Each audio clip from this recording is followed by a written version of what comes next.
bienvenue dans cette 5e épisode de Max Outils TV. Cette semaine, on va aborder le sujet des perforateurs. Donc on va tout passer en revue, du perforateur filaire en SDS Max, perforateur 12 volts, 18 volts, SDS+, ici, enfin voilà, 36 volts aussi, on va tout passer en revue. C'est parti. Donc pour bien comprendre, un perforateur va servir à faire des trous dans des matériaux durs tels que le béton banché, etc. En fonction des matériaux qu'on va avoir à percer, des diamètres de perçage et éventuellement de chevillage qu'on a à faire, on va choisir un outil plutôt qu'un autre. Un autre critère de sélection, ça va être votre corps de métier. Par exemple, quelqu'un qui fait de l'agencement ou de la finition dans une maison va plutôt se diriger vers un petit chevilleur.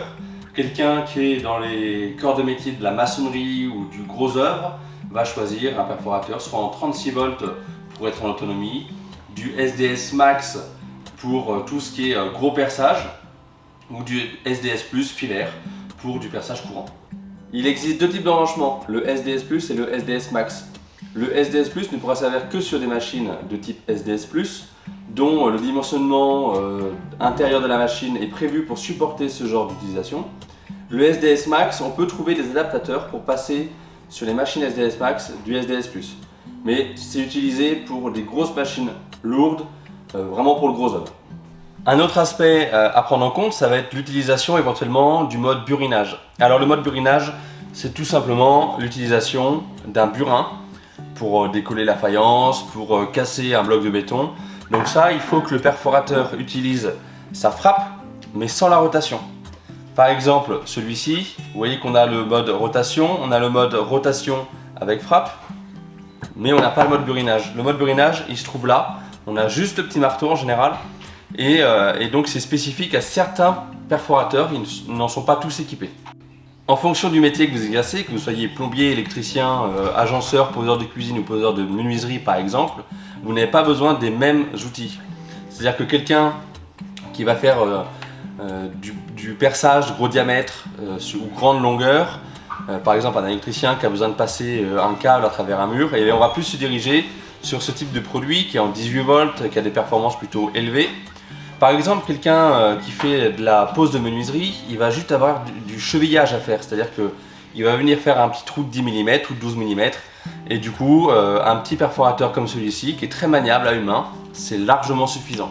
Donc, ne vous chargez pas trop sur les chantiers, prenez vraiment l'outil qui est adapté au corps de métier que vous exercez.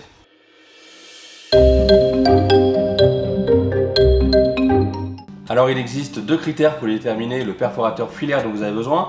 Ça va être d'une part la fréquence d'utilisation qui va peut-être vous amener à utiliser un perforateur un peu plus petit comme celui-ci ou une fréquence d'utilisation un peu plus intensive. On va se baser vers ici. Le deuxième critère, ça va être le type de matériau que vous avez à percer, puisque la référence en termes de perçage, c'est le joule. On part sur le filaire, on part d'environ 2 joules à 5 joules. En gros, voilà. Ceux-là qui sont un peu plus volumineux sont surdimensionnés à l'intérieur pour atteindre jusqu'à en gros 5 joules de puissance, et ce qui vous permet de percer des plus gros diamètres, des matériaux un peu plus durs. Ceux-là, on va se retrouver à peu près sur 2 joules de puissance. Ils sont plus légers, c'est un avantage, mais on perd un peu en puissance.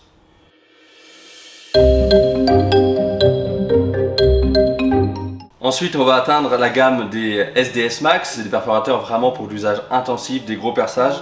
Vous voyez ce forêt, enfin voilà, c'est juste monstrueux. C'est vraiment des outils particuliers. Quelqu'un qui rénove sa maison, il ne va pas franchement en avoir besoin. Par contre, le pro qui fait du BTP, des trucs toute la journée dehors, etc. Ça, c'est vraiment l'outil parfait.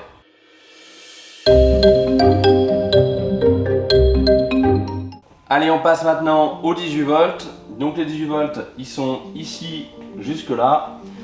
Les 18 volts, c'est les plus polyvalents puisque généralement on a tous une visseuse 18 volts, et donc avec ces appareils là, on peut continuer d'utiliser la même batterie, donc la même plateforme. Ça évite les doublons de chargeur, les doublons de batterie, et quand on est en déplacement, c'est un vrai avantage. Au niveau performance, pour parler toujours en joules, on va retrouver par exemple celui-ci qui est un petit perfo chevilleur, j'en reparlerai après, mais celui-là il fait 1 joule. Et on va retrouver du perfo un peu plus puissant, comme par exemple celui-là, on atteint 2 joules 2. Voilà, en gros c'est entre 1 et 2 joules et demi.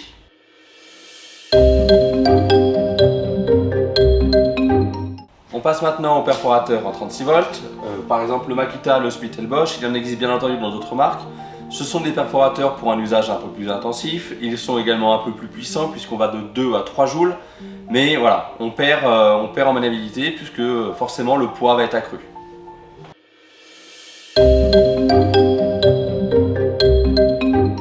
Allez, pour mettre en image un petit peu tout ce dont on vient de parler, on va faire des tests. Donc on va juste tester deux outils, ça va vous permettre de voir l'utilisation d'un perforateur. Donc le DeWalt en 18 volts et le Makita en 12 volts. Celui-là fait 3 joules et celui-là fait 1 joule. Allez, on y va. On vient de monter un forêt en 4 taillants, 20 mm de diamètre. On va tester de percer ceci. C'est parti.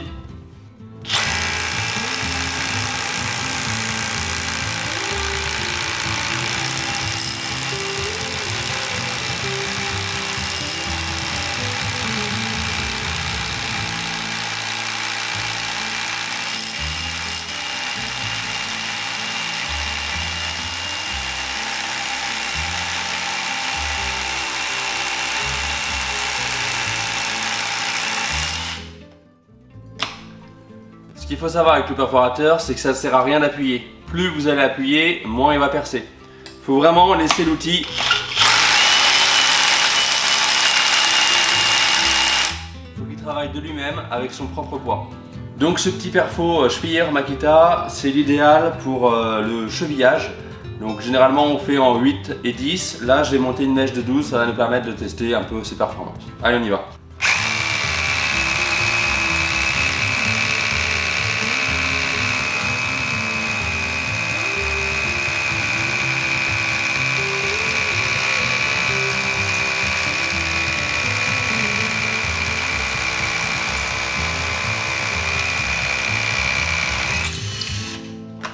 Voilà, on a atteint la profondeur en gros des chevilles qu'on met en général. Je préviens toutefois, pensez, on n'utilise pas le perforateur sur de la brique creuse. Il y a des risques de fissures. Privilégiez une mèche à béton ou une mèche à carrelage avec une visseuse sans mode percussion. Alors je viens de monter un burin sur le DeWalt et on pense bien à changer, à ne pas se mettre en rotation. On vient juste sur le mode burinage.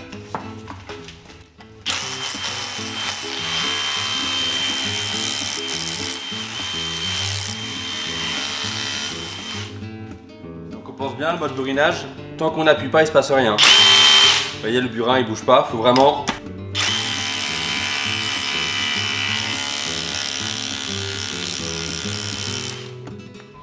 Quand vous percez en intérieur pour faire par exemple du chevillage, pensez à vérifier l'épaisseur de la cloison que vous avez à percer pour ne pas la traverser. Et pour éviter du coup d'aller trop loin, tous les perforateurs sont vendus avec une petite butée de profondeur. Il suffit tout simplement de venir la régler en fonction de la profondeur où on veut percer, d'accord? Et à partir de là, quand on va avoir atteint la profondeur au mur, et bien la butée va venir arrêter le perçage.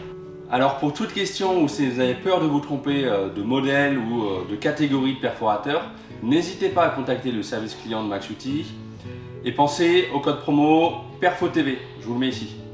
Allez, sur ce, je te souhaite un bon week-end. Ciao!